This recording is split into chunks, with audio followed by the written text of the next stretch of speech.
ಆತ್ಮೀಯ H16 news ಅರ್ಥಾತ್ ಹೇ ಸೀತಾರಾಮಗೆ ಸ್ವಾಗತ. ನಾನು ನಿಮ್ಮವ MI ಅಥವಾ ಮಲ್ಲಪ್ಪ ಜೋತವರ್. ಆತ್ಮೀಯರೇ, ವಿಧಾನ ಪರಿಷತ್ತಿನ ನಾಮನಿರ್ದೇಶನ ಮಾಡುವಂಥ ಸಮಯ ಇದು. ವಿಧಾನ ಪರಿಷತ್ 4 ಸೀಟುಗಳು ಖಾಲಿಯಾಗಿದ್ದಾವೆ.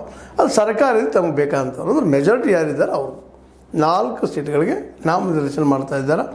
ಅದಕ್ಕಾಗಿ ದೆಹಲಿಗೆ ನಮ್ಮ ಮುಖ್ಯಮಂತ್ರಿ ಜೊತೆ ಉಪಮುಖ್ಯಮಂತ್ರಿ ಸಿದ್ದರಾಮಯ್ಯ ಮತ್ತು ನಮ್ಮ DK ಶಿವಕುಮಾರ್ ಹೊರಟಿದ್ದಾರೆ.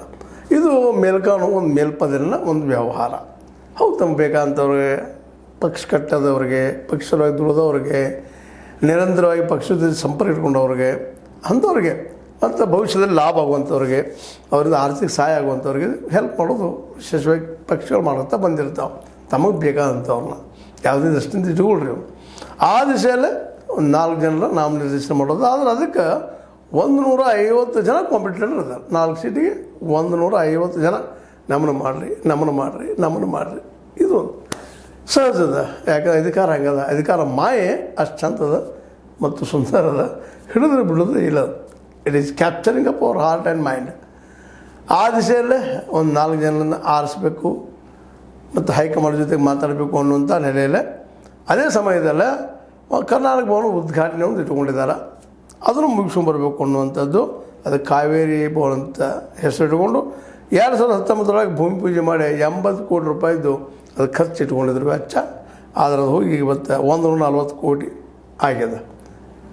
ಅಂದರೆ ಇನ್ನೊಂದು 20 ಆಗಿತ್ತು ಪೂರ ಡಬಲ್ ಆದಂಗೆ ಆಗ್ತಿತ್ತು. ಆದರೂ ಆಗ್ಯದ, ಮುಗಿದದನ್ನು ಸಮಾಧಾನ. ಯಾಕಂದರೆ ಇಲ್ಲಿ ಯಾವ ಕೆಲಸನೂ ನಾವು ಪ್ರಸ್ತಾವನೆ ಇಟ್ಟಿರ್ತೀವಿ ಅಥವಾ ಮೂಲ ಇಟ್ಕೊಂಡಿರ್ತೀವಿ ಅದರ ನೆಲೆಯಲ್ಲಿ ಮುಗಿಯೋದೇ ಇಲ್ಲ. ಯಾಕೆ ಹಲವು ವರ್ಷ ತೆಗೆದುಕೊಳ್ಳೋದ್ರಿಂದ ಅದು ರೇಟ್ಗಳು ಜಂಪ್ ಆಗ್ತಾ ಹೋಗಿಬಿಡ್ತದೆ. ಹಿಂಗೆ ಇವತ್ತು ನಮ್ಮ ಯೋಜನೆಗಳು ಸಹಿತ ನೋಡಿದ್ದೀರಿ ನೀವು. ಕೃಷ್ಣ ಯೋಜನೆ 1962 ಮಾಡಿದಂಥ ನಮ್ಮ ಯಾರು ಲಾಲ್ ಬಹದ್ದೂರ್ ಶಾಸ್ತ್ರಿ ಅವರು ಬರೀ 62 ಕೋಟಿ ರೂಪಾಯಿದಾಗ ಮುಗಿಸೋದಿತ್ತು. ಇವತ್ತು ಲಕ್ಷ ಕೋಟಿಗಳಲ್ಲಿ ಇನ್ನೂ ಮುಗಿದಿಲ್ಲ ರೀ ಅದು. ಅದನ್ನೇ ಈಗ ನಮ್ಮ ಯತ್ನಾಳ್ ಹೇಳ್ತಾ ಹೊರಟಿದ್ದಾರೆ, ನನಗೊಂದು 2 ಲಕ್ಷ ಕೋಟಿ ರೂಪಾಯಿ ಸಾಲ ಕೊಟ್ಟರೆ ನಾನು ಮಾಡ್ತೇನೆ ಅಂತೇಳಿ, ನಾನು ಮುಖ್ಯಮಂತ್ರಿ ಮಾಡಿ ನಾನು ಮಾಡ್ತೇನೆ ಅಂತೇಳಿ. ಈ ಪರಿಸ್ಥಿತಿ ಇಲ್ಲ. ಹಂಗೆ ಅದೇನೂ ಇರಲಿ, 80 ಕೋಟಿ ಇದ್ದು ಈಗ 140 ಕೋಟಿ ಆಗ್ಯದ, ಮುಗಿದದನ್ನು ಸಮಾಧಾನ. ಇಂದಿನ ಕಾಲಕ್ಕೆ ಇನ್ನೂ ಒಳಗಿನ ಯುದ್ಧಗಳಿದ್ದಾವೆ. ಏನಂದರೆ ಅಧ್ಯಕ್ಷಗಿರಿಯನ್ನು ಬದಲು ಮಾಡ್ಬೇಕಂತೇಳಿ ಒಂದು ಗುಂಪು, ಇಲ್ಲ ಅದು ಉಳಿಸ್ಕೊಳ್ಳೇಬೇಕಂತ ಇನ್ನೊಂದು ಗುಂಪು. ಅದು ನಿಮ್ಗೆ ಗೊತ್ತಾಗ್ಬಿಟ್ಟಿತ್ತು.